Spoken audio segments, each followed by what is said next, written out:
Bismillahirrahmanirrahim. Assalamualaikum warahmatullahi wabarakatuh.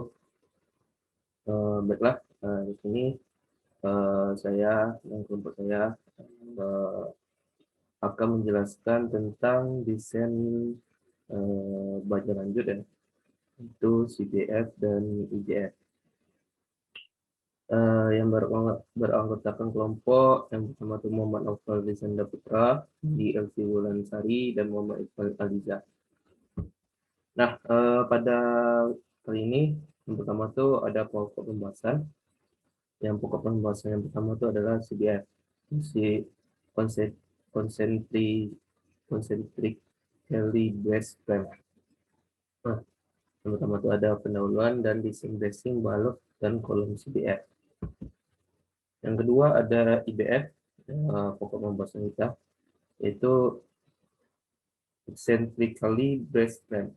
Dan yang akan dijelaskan di IBF itu adalah pengenalan IBF, perilaku dasar IBF, dan ketentuan di AISE mengenai seismik IBF.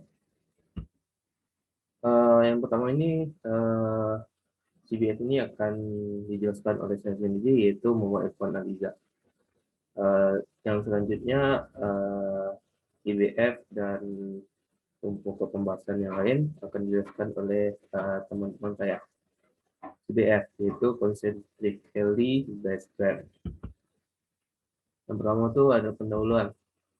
Nah, pendahuluan kita bisa dilihat di sini, CBF itu apa. Nah, pada awal CBF ini merupakan sistem rangka yang digunakan untuk menahan angin dan kemudian dikembangkan menjadi desain struktur yang tahan gempa. Nah, sebelumnya maksud di sini adalah CBF ini pada awal perkembangannya atau dalam awal orang mau buat CBF ini, itu tuh sistem rangkanya itu untuk menahan gaya angin. Nah, gaya angin ini adalah ya gaya lateral lah. Gaya lateral yaitu gaya yang bekerja tegak lurus dengan sumbu dari strukturnya. Nah, uh, uh, selanjutnya di tahun-tahun berikutnya, karena apa? Karena akan CBF ini akan terus berkembang dan akan dikembangkan menjadi suatu desain struktur yang tahan gempa. Nah, gaya gempa di sini itu berasal dari kecepatan tanah dan dikonversi menjadi gaya lateral. Nah, di sini gaya gempa ini ditahan dengan mekanisme rangka batang. Nah, yang mekanisme rangka batang di mana pengakunya diharapkan akan menahan gaya lateralnya. Nah, di sini kita bisa lihat gaya lateral itu apa? Nah, ya gaya lateral itu adalah gaya yang bekerja tegak lurus dengan sambung dari strukturnya gitu. Nah, kita bisa lihat di sini.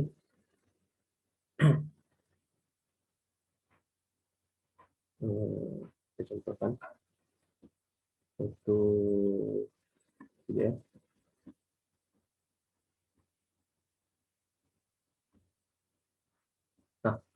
Nah, di sini gaya gempa ditahan dengan mekanisme rangka batang. Nah, di mana pengaku diharapkan akan menahan gaya lateral.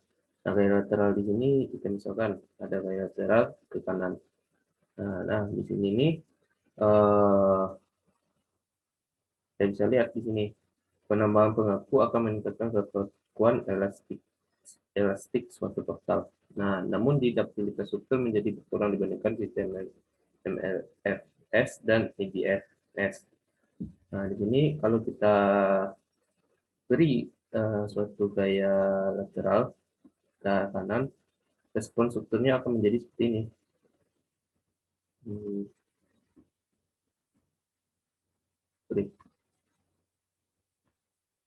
Dan ini menjadi lebih panjang seperti ini. Nah, di bagian dressing ini akan mengalami tarik gitu. Mengalami tarik ke arah kanan dan akan meningkatkan suatu kekakuan yang akan kekakuan yang dimiliki oleh suatu portal, menambah kekakuan. Nah, dalam kondisi N elastik, maka tekuk yang terjadi saat terjadi gaya tekan dan leleh akan terjadi saat menerima gaya tarik. Nah, ini yang saya bilang tadi, dalam kondisi N elastik di sini akan terjadi gaya tekan dan leleh akan terjadi saat menerima gaya tarik. Nah, saat menerima gaya tarik, dia akan terjadi juga gaya tekan gitu dan leleh. Nah, dari segi arsitektural, concentrically braced frame ini, penambahan pengaku ini akan mengurangi suatu fungsi ruang. Kita lihat pembahasan selanjutnya. Nah, di sini ada jenis-jenis dari konfigurasi CBF. Kita bisa lihat di sini. Nah, di sini ada suatu bracing-nya ya. Nah, di sini ada bracing X ya. Dan kita lihat di sini ada beberapa macam-macam bracing, yaitu X brace frame yang apa namanya bracingnya itu berbentuk seperti X, dan inverted V brace frame seperti V ya. Terus ada V brace frame. Nah, untuk konfigurasi yang kurang direkomendasikan ini ada seperti inilah. Flat cab brace frame, double cab brace frame, itu single diagonal brace frame ini, dan ini brace frame. Kenapa dia konfigurasi? Ya, di sini konfigurasinya kurang direkomendasikan. Nah, untuk CBF itu, untuk kita mau mendesain suatu CBF ini, kita akan menggunakan harga R ya. Harga R itu ada dua bentuk macam harga R untuk dua macam CBF ini. Untuk R sama dengan 6 itu untuk spesial concentrically braced frame ya, SCBS ya, atau sistem rangka bracing concentric khusus ya, SRBKK. Nah, untuk R sama dengan 3,5. Nah, untuk R yang RR ini bisa kita lihat di SNI atau AISC. Untuk ordinary concentrically braced frame atau BFS, atau sistem rangka bracing concentric biasa. Nah, kita bisa lihat ya. Selanjutnya kita lihat respon in elastic CBF akibat beban lateral di sini. Nah, kita ada mempunyai suatu faktor dengan pengaku ya, pengaku atau bracing.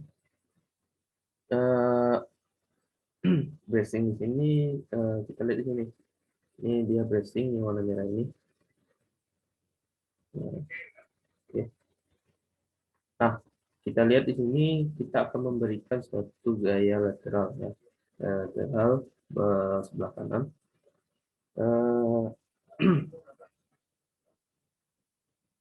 Ya, sebelah kanan. Di sini kita bisa lihat ya, respon dari strukturnya itu akan seperti ini ya. Di bagian bracing ini dia akan mengalami ductile ya, dan bagian bracing yang sebelah kiri ini akan mengalami ductile ya, atau perpanjangan atau mengalami tarik. Dan di bagian bracing yang sebelah kanan ini dia akan mengalami tekan. Kita bisa lihat di bagian pada gambar ini. Pada gambar ini bracingnya itu seperti bertekuk ya. Nah, itu yang disebut dengan apa? Dia akan mengalami tekan gitu. Untuk penyerapan energinya itu akan disalurkan oleh kolom kebalok ke bracingnya ini. Gitu. Oke. Penyerapan energi ini akan akan diserap oleh ke dalam bracing ini ya.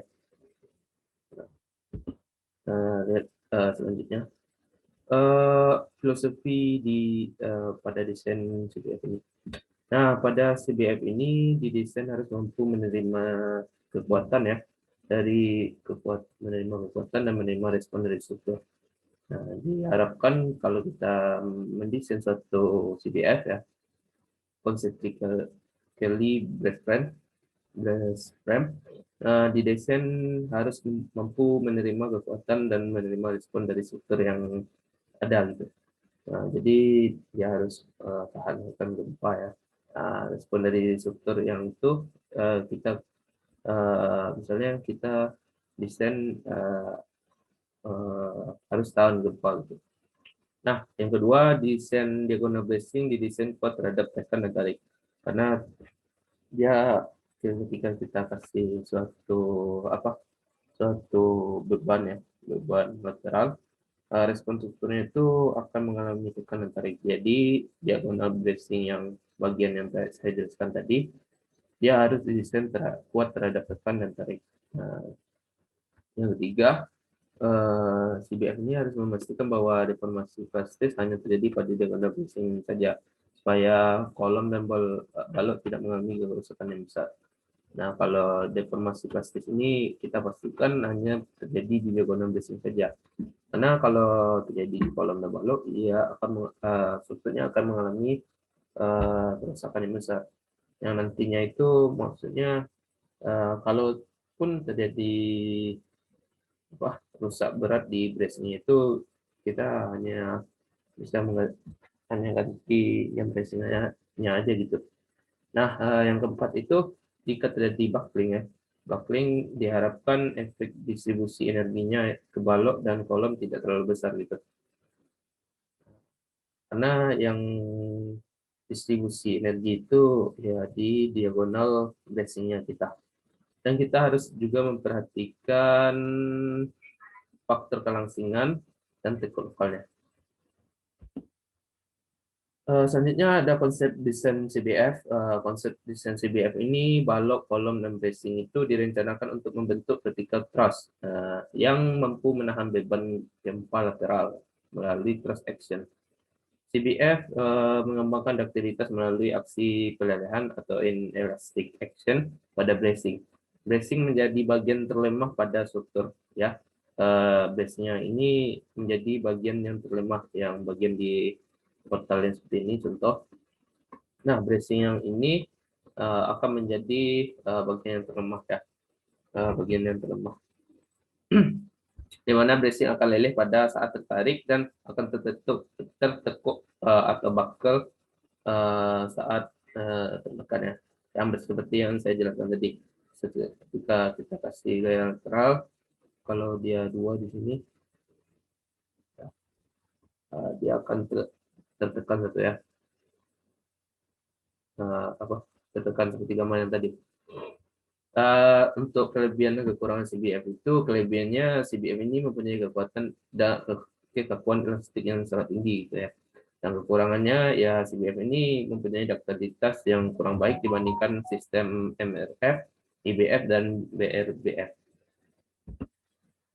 Selanjutnya, desain bracing balok, kolom, dan CBF ini ya pada CBF.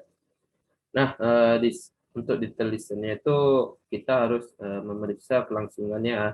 Batang bracing yang kita desain itu harus memenuhi syarat kelangsungan yaitu K, K, K kali L per R harus kecil dari 1900 bagi akar FY. Nah, maksud dari KC ini adalah panjang efektif ya. Maksud panjang efektif ini adalah kita mengasumsikan suatu tumpuan itu di bagian ujung-ujung pengakunya ya. Pengaku yang kita maksud di sini adalah yang di bracingnya. Nah, untuk L ini adalah panjang si bracing dan L ini adalah jari-jari dari gerasi itu. Nah, untuk beban aksial faktor batang bracing tidak boleh melebihi 0,8 kali sigma C dikali NN. Nah, untuk tiga ya, yang ketiga bracing ketika dalam keadaan tarik ya. Berarti bracing itu ketika dalam keadaan tarik dia akan memanjang, maka dia akan mengalami kondisi yield ya, yield atau kondisi leleh. Nah, rumus yang kita itu tuh adalah Pmax-nya itu adalah RY dikali FY dikali AG. Nah, untuk harga RY ini kita bisa melihatnya di ISC atau di SNI yang kita rujuk. Nah, untuk FY ini ada tegangan resistensif baja dan AG ini adalah luas gross dari bracing kita.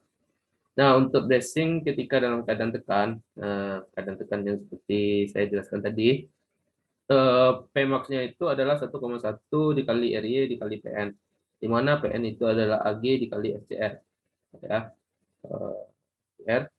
Dan di sini ada suatu gaya sisa yaitu 0,3 dari PN, yaitu 0,3 dikali AG dikali FCR gitu.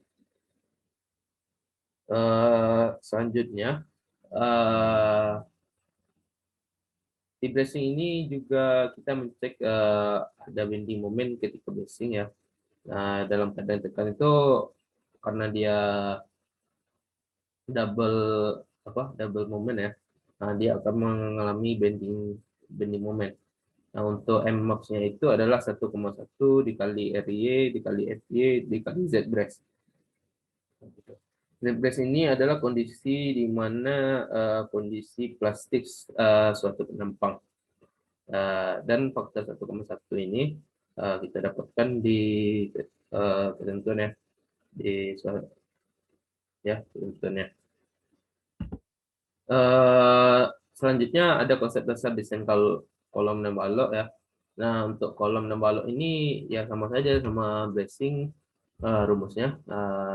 Jadi ya kolom dan balok itu dalam keadaan tarik itu tetap dalam kondisi leleh ya, atau kondisi yield, yang mana Pmax-nya itu sama aja, yaitu RY dikali FY dikali AG. Dan untuk dalam keadaan tekan, Pmax-nya yang diberikan itu adalah 1,1 dikali RY dikali PN. Nah, cuman di dalam keadaan tekan ini, si kolom dan balok ini tidak ada gaya sisa ya. Nah, kita bisa lihat di sini ada gaya sisa. Oke, selanjutnya materi IBF akan dilanjutkan oleh rekan saya Nindi LC. Kepada Nindi LC dipersilakan ya. Baiklah, saya akan melanjutkan presentasi yaitu tentang EBF atau Eccentrically Braced Frame. Yang pertama yaitu pengenalan EBF. Jadi, EBF merupakan penjepit balok, kolom, dan bracing. Satu dari setiap penjepit dihubungkan untuk memperkuat segmen balok yang disebut tautan atau link. Semakin pendek link yang digunakan, maka struktur EBF akan semakin kaku. Sebaliknya, semakin panjang link yang digunakan, maka struktur EBF akan semakin lentur. Nah, pada struktur EBF ini memiliki beberapa kemungkinan penempatan penjepit yang dapat diterapkan pada struktur bangunan. Sistem EBF menahan beban lateral melalui kombinasi dari aksi rangka dan truss. Dengan kata lain, dapat dilihat sebagai sistem hibrid antara Moment Resisting Frame atau MRF dan Concentrically Braced Frame atau CBF. Selanjutnya, EBF ini dikenalkan untuk mengatasi masalah deformasi yang berlebihan pada sistem MRF, dan juga untuk meminimalisir kekakuan yang terlalu tinggi pada sistem CBF. EBF dikenalkan sejak awal tahun 1970 di Jepang. Nah, yang selanjutnya yaitu perilaku dasar EBF. Dalam desain EBF, sangat diperlukan untuk memperkirakan rotasi plastis yang terjadi pada link. Hal ini dilakukan dengan menggunakan mekanisme dispasi energi atau juga disebut dengan mekanisme keruntuhan.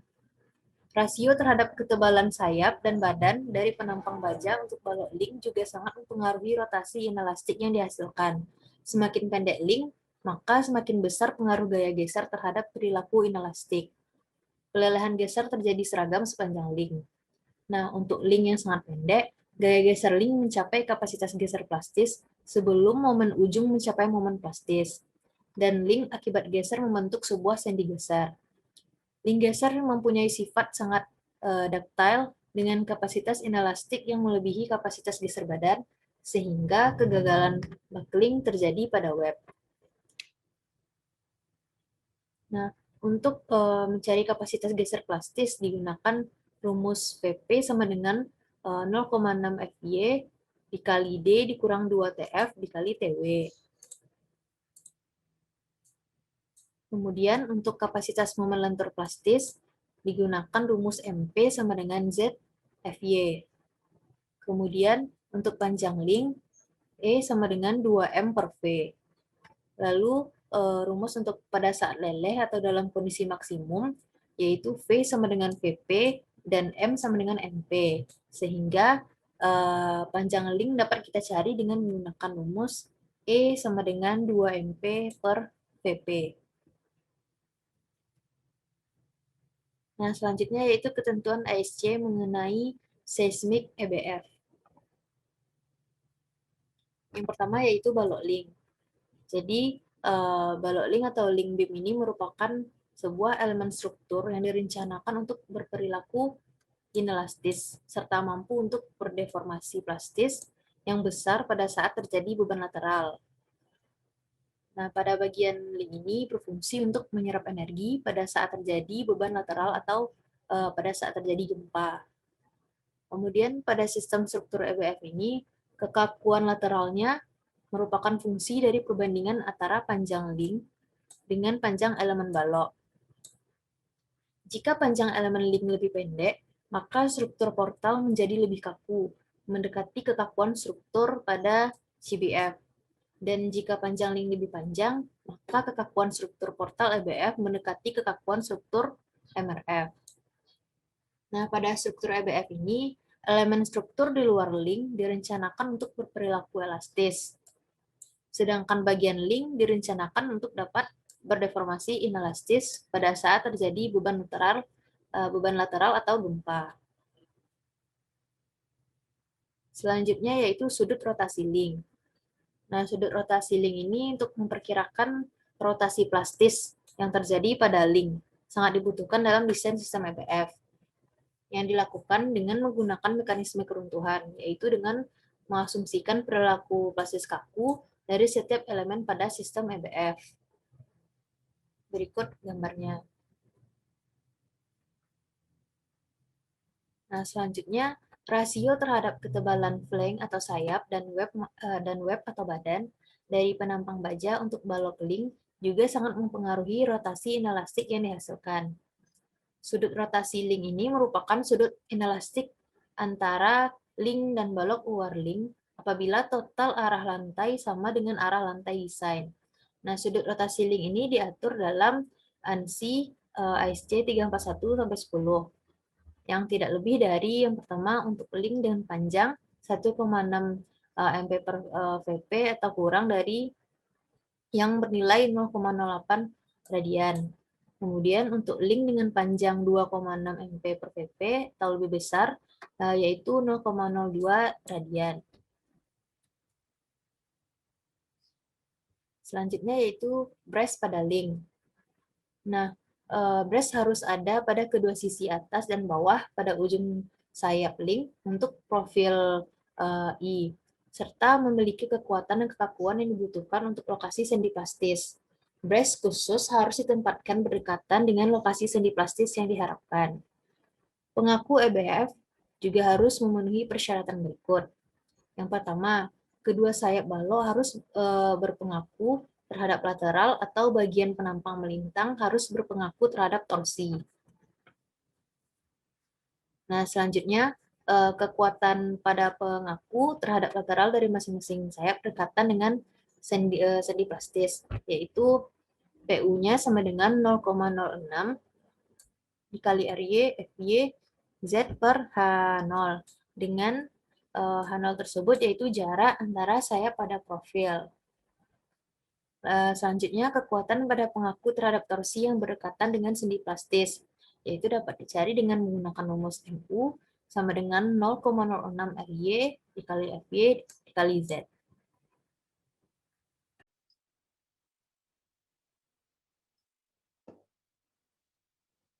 Bismillahirrahmanirrahim. Assalamualaikum warahmatullahi wabarakatuh. Pada kesempatan kali ini, saya akan melanjutkan presentasi mengenai EBF. Itu poinnya kuat geser pada link. kekakuan pengaku harus memenuhi persyaratan spesifikasi dengan nilai CD-nya sama dengan 1, di mana kekuatan lentur yang diharapkan pada balok adalah nilai MR sama dengan nilai momen ultimate, atau bisa kita peroleh juga dengan rumus RY dikali FY dikali Z. Nah, desain kuat geser pada link, ini kita harus menggunakan nilai terendah sesuai dengan batas dari keluluhan geser pada badan dan juga keluluhan lentur pada keseluruhan penampang. Nah, dan untuk batasan pada geser dan lentur sendiri, itu sudah ada ketetapan nilainya sebesar 0,9. Nah, untuk luluh geser, kita bisa memperoleh dengan rumus Vn sama dengan Vp. Sedangkan untuk luluh lentur, kita bisa memperoleh dengan rumus Vn sama dengan 2 dikali MP per E. Nah, kita masuk ke panjang link. Nah, jika nilai PR atau per PC-nya besar dari 0,15, maka panjang link harus dibatasi dengan menggunakan beberapa rumus. Jika nilai rho kuadratnya kecil dari 0,5, itu kita bisa menggunakan rumus E kecil sama dengan 1,6 MP per Vp. Nah, jika besar dari 0,5, kita bisa menggunakan rumus E kecil sama dengan 1,6 MP per Vp dalam kurung 1,15 dikurang 0,3 rho kuadrat dengan nilainya PR per PC per PR per VC. Nah, di sini nilai MP ini merupakan nilai momen plastis, sedangkan VP ini merupakan geser plastisnya. Kemudian kita masuk ke elemen brace diagonal. Nah, elemen brace diagonal ini merupakan brace yang menghubungkan kolom dan balok di luar link secara diagonal. Jadi dia sebagai pengekang lah antara kolom dan balok di luar link. Nah, untuk brace ini sendiri memang terpasang secara diagonal. Nah, kombinasi kuat dan lentur aksialnya itu disyaratkan untuk brace diagonal harus diambil dari kombinasi pembebanan yang telah ditetapkan sesuai standar yang telah ditentukan. Nah, untuk kombinasi pembebanan yang memasukkan pengaruh seismik pada brace gaya aksial dan momen harus dikalikan minimum 1,25 kali dari kuat geser nominal yang diharapkan pada link sesuai dengan American National Standard Institute atau American Institute Steel Construction 341/10. Nah, untuk menghitung kekuatan desain, itu ada kekuatan desain terhadap tarik dan juga kekuatan desain terhadap tekan. Nah, dengan rumusnya, itu kekuatan tarik nominal sama dengan RY dikali FY. RY merupakan rasio tegangan hasil yang diharapkan terhadap tegangan luluh minimum. Nah, FY ini merupakan tegangan lelehnya, sedangkan AG ini merupakan penampangnya. Nah, begitu juga untuk kekuatan desain terhadap tekan, rumusnya juga sama. Nah, di sini ada beberapa catatan mengenai nilai FCR. Nah, seperti yang bisa kita lihat di slide, itu ada FCR sama dengan dalam kurung 0,658 pangkat FY per PE, untuk kurung FY untuk K dikali L per R, itu kecil sama dengan 4,71 akar E per FY, atau FY per FE-nya itu kecil sama dengan 2,25. Sedangkan untuk FCR yang 0,877 FE itu untuk KL per R besar dari 4,71 akar E per FY, atau FY per FE besar dari 2,25. Di sini nilai FE itu diperoleh dengan rumus B kuadrat dikali E per buka kurung K dikali L per R tutup kurung kuadrat. Nah, di sini bisa dilihat keterangan-keterangan dari rumus-rumus yang ada. Nilai K itu merupakan faktor panjang efektifnya. Nah, itu bisa ditentukan di tabel 3.2. Sedangkan nilai L ini merupakan panjang dari elemen frame-nya yang diperkuat secara lateral. Itu dalam satuan milimeter. Kemudian R ini merupakan radius gyration-nya, juga dalam satuan milimeter. Sedangkan FCR ini merupakan nilai tegangan kritis, atau dalam satuannya megapascal.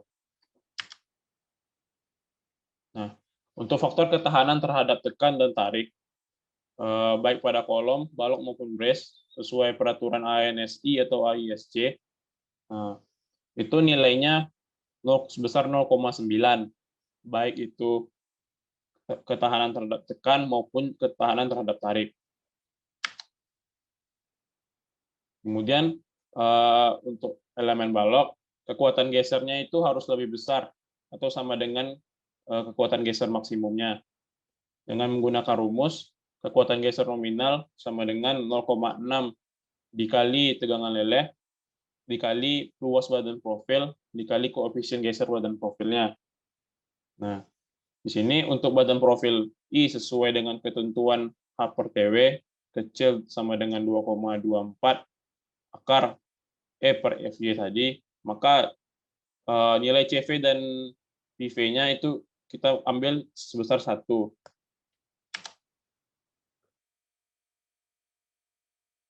Nah, di sini masuk ke kekuatan lentur nominal, itu bisa kita peroleh dengan menggunakan rumus MN atau kekuatan lentur nominal sama dengan MP, kekuatan lentur plastis, dan atau bisa kita peroleh juga dengan rumus FY dikali ZX, yaitu tegangan leleh dikali dengan modulus plastis pada sumbu X-nya. Nah, kemudian masuk ke elemen kolom. Nah, di sini kolom berfungsi sebagai penahan beban aksial tekan dengan atau tanpa adanya momen lentur. Nah, di sini sesuai dengan peraturan American National Standard Institute ataupun American Institute of Steel Construction tahun 2010, itu kolom harus direncanakan berdasarkan prinsip kapasitas desain untuk pembebanan maksimum yang dihasilkan dari link. Nah, walaupun gaya geser maksimum pada pelelehan link sebesar 1,25 RY kali Vn, untuk perencanaan kolom berdasarkan ANSI atau AISC ini, itu diizinkan untuk mereduksi faktor strain hardening menjadi 1,10. Reduksi ini mencerminkan probabilitas yang rendah dari pelelehan simultan untuk semua link pada bangunan bertingkat. Nah, kemudian masuk ke panjang maksimum kolom. Nah, di sini kita bisa menggunakan rumus 0,086 dikali radius gyration-nya dari sumbu Y, modulus elastisitas baja per tegangan lelehnya. Kemudian untuk kekuatan tekan nominal, itu kita bisa peroleh dengan rumus PN sama dengan tegangan kritis dikali luas penampang profil.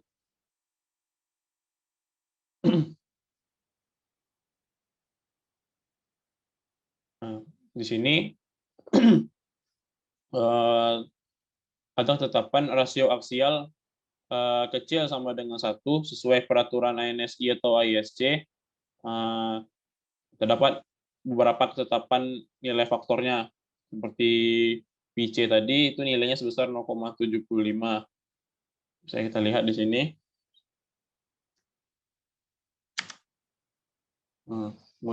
Terima kasih. Sekian dari saya. Kalau ada salah mohon maaf. Assalamualaikum warahmatullahi wabarakatuh.